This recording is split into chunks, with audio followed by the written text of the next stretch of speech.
Hi friends, Aitherea here.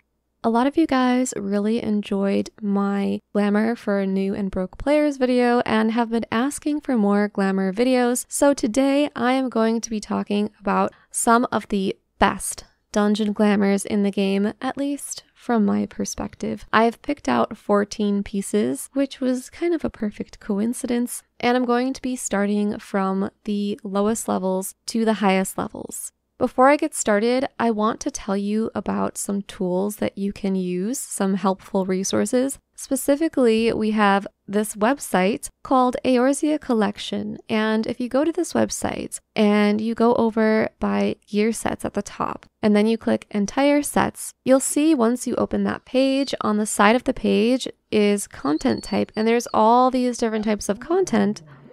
Please excuse my dog, he's barking in his sleep. There's all these different types of content that you can filter by, so if you just want to see dungeon glams, you can see that. If you just want to see raid glams, you can see that. So it's a really helpful resource, and that way you can look through a lot of the different glamours that are available in the game. And then aside from this, you can also just go and look at glamours by role. So maybe you're looking for tank glamours, maybe you want a glam for your dancer or your red mage or something. You can go and look for glamours for your role and even for your level. So you can get inspiration that way. It's a really helpful website, so I definitely recommend checking it out. Anyways, let's get started. So the first glamour that I want to share is from Dzemael Darkhold, which is level 44, and it's the Colosseum gear. So this gear is not dyeable, and it's not going to be for everyone because it's a little spicy, but I personally really like it because I'm sure you've seen in my videos that I do tend to put my character in some revealing or saucy outfits, so it's very much up my alley. If you want a dyeable version of these, you can get the taffeta shawl, the taffeta loincloth, or the light steel Galaris and the light steel subligar. You can buy these on the market board, but they're also craftable, so if you know how to craft, you can make them yourself.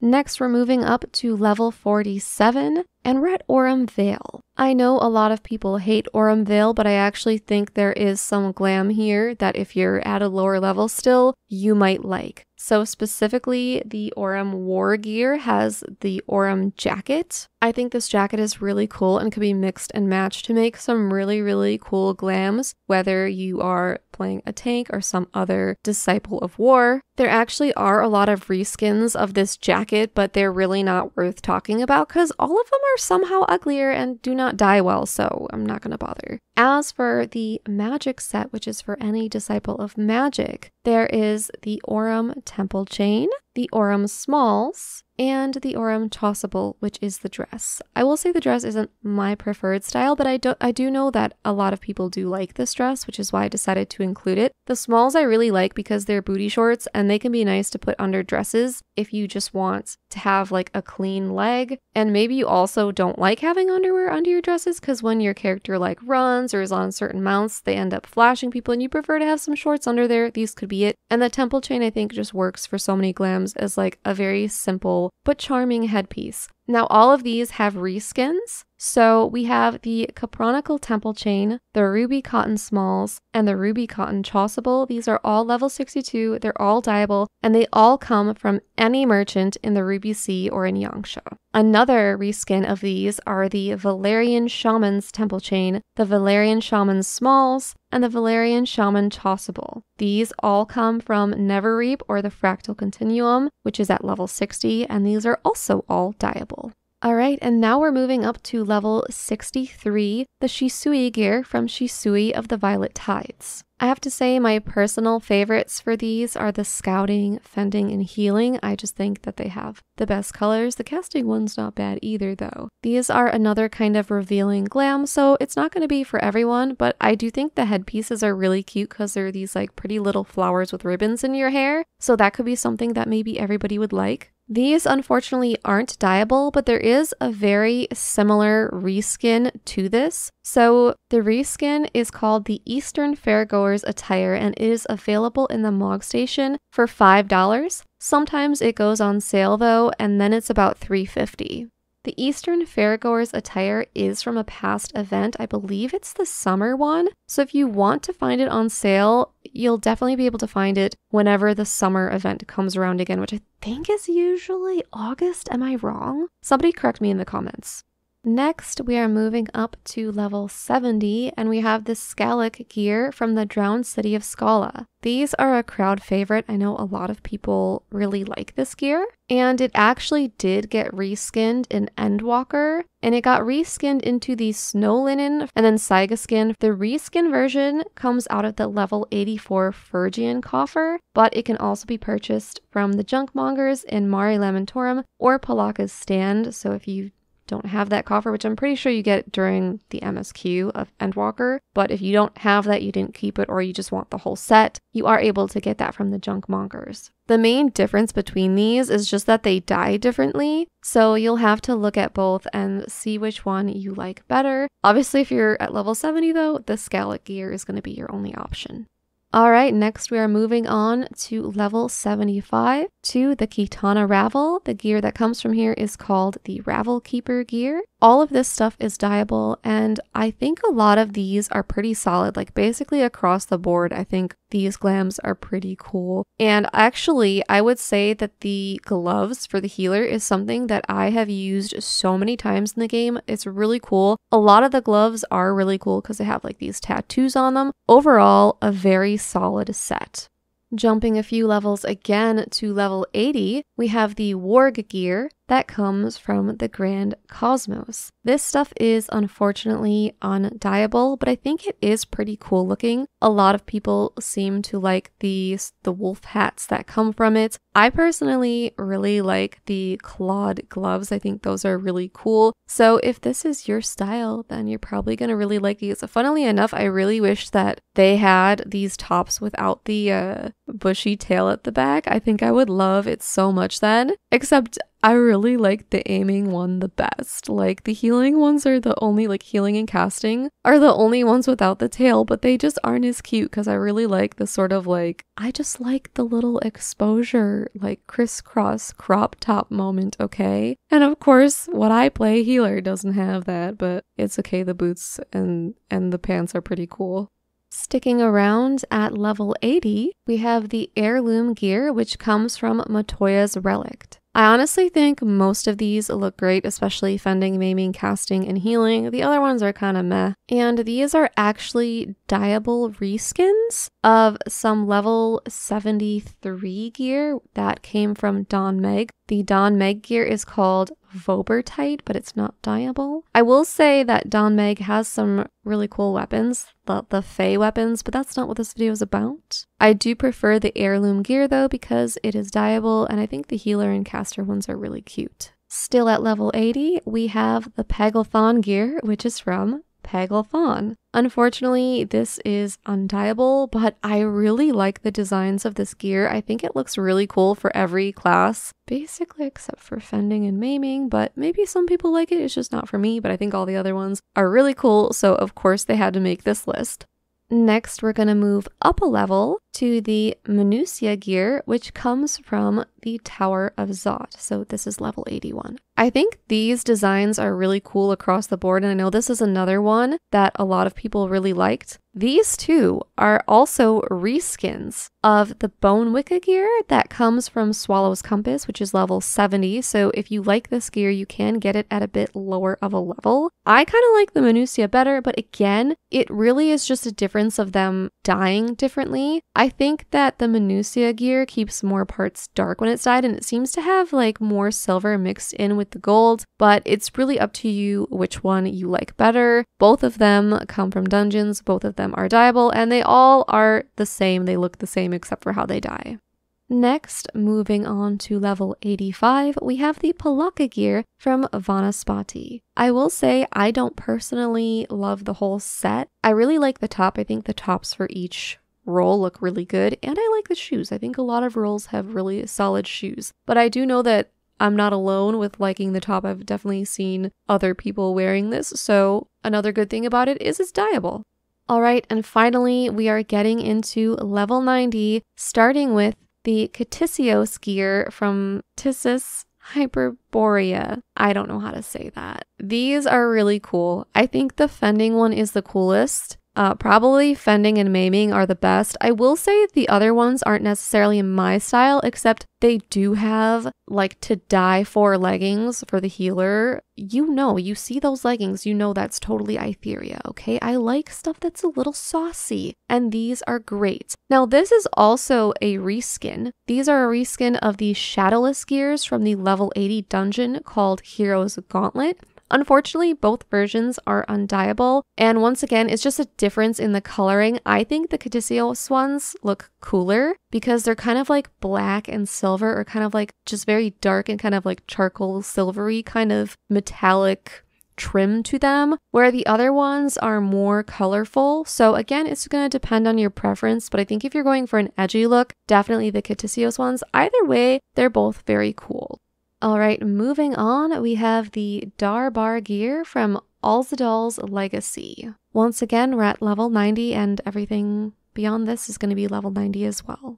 I used one of the tops on one of my bunny boys in a video a long time ago, and I had so many people asking me what it was. It's kind of funny because I think when you look at the whole set, you might be put off and be like, oh, I don't know how I can make that good. But if you try just like one or two pieces from it, you might really like it. And I'll also have a glam using this at the end because I really do think that this is a good set. If you like the healer one, I think you would also like the Alliance healing set that comes from the Gimlet Dark at level 70. It's not a reskin, but it is very similar in vibe, especially the top. So just something to think about, to look at.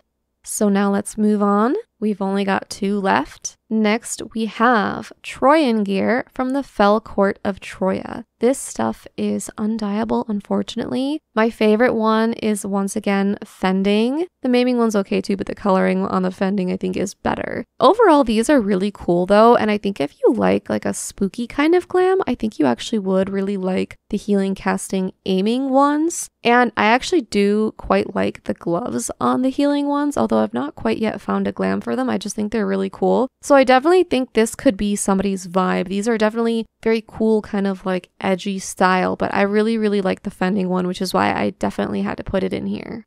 And finally, the 14th and last dungeon gear recommendation that I have as glamour is the Void Moon gear that comes from the Lunar Subterrane. Now, this is also a reskin.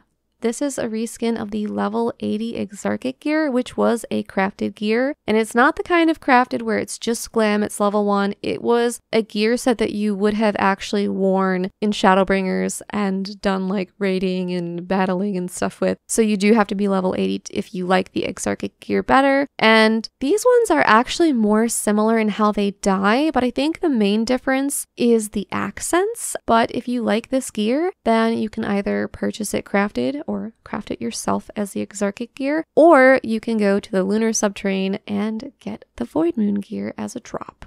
Okay, so those are all of my recommendations, and I decided to just put together a couple glams with only pieces that I mentioned in this video. So the first glamour I have is for healers, and it makes use of the Paglth'an chest wrap of healing as sort of the main piece. And then for the gloves, I also use the ones from Paglth'an. They're the Paglth'an finger wraps of healing. For the pants, which you can't really see, I use the Ktisis bottoms of healing, but the shadowless ones would be fine too. I mainly just wanted the bottoms to be something that you wouldn't really see, because I just feel like for this outfit, I kind of wanted the top to almost be like a dress, or like, it looks like a crop top and a skirt basically, so I just didn't feel the need for there to be like pants underneath. I didn't really want like real pants, so these hide really well, because with the boots that I paired them with, they basically just become underwear. And the boots that I chose were the Ravel Keeper's sandals of healing. I feel like they kind of have the same vibe as the Paglth'an outfit does, and I did decide to dye those the general purpose dark brown. And then for the headpiece, I used the Aurum temple chain because, again, I felt like it matched the vibe of the outfit. Now, sometimes, because I've made an outfit similar to this in the past, and sometimes I'll choose to dye the boots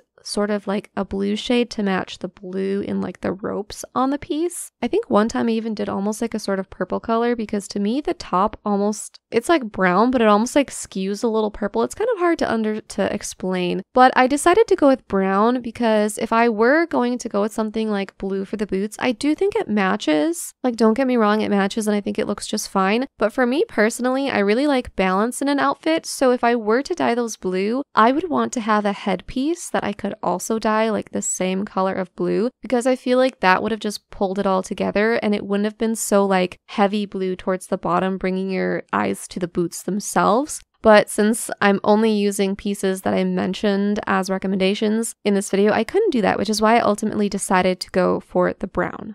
The next outfit is also for healers, and this is a much more cutesy style. So for this one, I went with the Heirloom Tunic of Healing and I dyed it rose pink. Here, I used the Aurum Smalls because I decided that I really wanted her legs free. However, I also think that this looks pretty good with the Skallic bottoms of healing, or the snow linen ones, dyed the same rose pink. I think that actually looks pretty nice too, but for me, I was just feeling the bare leg a little bit more, so I chose those Aurum Smalls because they kind of just hide under the top and make the top look more like a dress, like a cute little frilly dress. And then for the boots, I went with the Palaka Pumps of Healing, again dyed rose pink. And for the headpiece, I went with the Void Moon Circlet of Healing. I don't really know why they call it a circlet. It kind of just looks like two little crystals above your eyebrows, but I dyed that rose pink as well, and I think it just looks nice. I also added some earrings to this. I didn't really mention earrings or necklaces or rings or anything much, well, at all in the video because I'm stupid. But these earrings are the Darbar earrings of healing from Alzadaal's Legacy, and then I did put the heirloom ring on her finger just for fun. But in general, I feel like some of my favorite accessories are not necessarily from dungeons, so maybe someday I can make a separate video that is specifically about the accessories and which accessories are, I think, the cutest in the game, because I think that could be its own video. And yeah, anyways, that's that outfit. Oh, and for the gloves, I decided to do nothing because there wasn't anything that I found that I really liked. So just an FYI. If I wasn't dedicated to having this be only dungeon drops, I probably would use something like the false nails that come from the Ananta tribe in Stormblood. Okay, and finally onto our male character, and no longer a healer, we're doing Fending. I've chosen for the top the Darbar Jacket of Fending, dyed soot black. Tell me this top doesn't look really cool now that it's like not part of the whole Darbar outfit. I know sometimes that one can be a little much for people, but I feel like a lot of the Darbar tops are actually really good. For the hands, I chose the Minutia Gauntlets of Fending. These I dyed snow white. For the legs, I went with the Void Moon Hose of Fending, also dyed soot black. And then for the boots, I went with the Heirloom Greaves of Fending, and these I didn't dye because I felt like the color kind of like worked already, so I just left them undyed. As for the helm, there wasn't anything that really spoke to me with this outfit. I feel like the Troian Circlet of Fending is okay, but personally, I would probably just leave it hatless. Alright, so those are 14 of the best glams that drop in dungeons, and a few that I made to show that you can make glams completely out of stuff that you get from dungeons and look good. If you have a favorite dungeon glam that I didn't mention, I would love to hear it in the comments. Please consider leaving a sacrifice to Lord Algorithm in the form of a like, comment, share, or subscribe. And as always, thank you so much for watching. Bye!